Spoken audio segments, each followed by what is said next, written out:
had to deal with that in therapy. Because it's like, I felt abandoned. I did. There were so many friends that I thought I had, and I realized, didn't none of them people care about me, you know? And so I had to deal with that in therapy, because you want to know why you have to deal with it? Because the next person that comes into your life is going to be punished by the zeros and the trifling individuals that have been in your life. And now you're going to be looking at them through a lens and making them pay for a crime that they did not commit. All right. So after a breakup, a lot of times we lose within ourselves mentally. And it's a mental conversation. We lose value and worth within ourselves.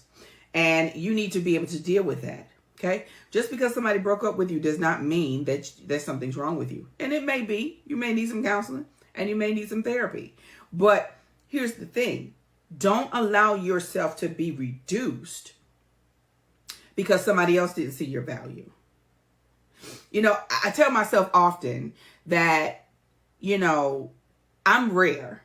I'm a very rare jewel. Okay. I'm that one you've got to make an appointment to come see. You can't just walk back and see me, right? I'm that rare. I'm top shelf. Okay. Reason why I'm top shelf is because I understand my worth. But it took me going through a season where I didn't for me to finally wake up one day and say, you know what? Why would I keep giving? I'm going to put it to you like this. God said this to me one day. He said, Chanel, he said, if you go to a restaurant, do they break out a $10,000 bottle of wine and go from table to table to table, giving free samples? I said, no. He said, then why would you?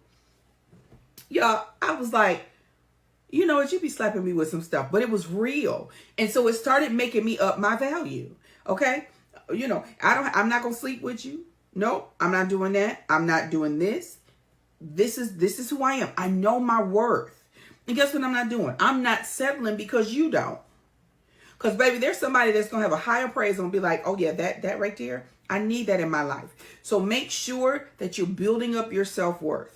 Because how you see yourself is how somebody else will see you and know exactly what to do and how to treat you. But we got to get you healed enough to be able to see that.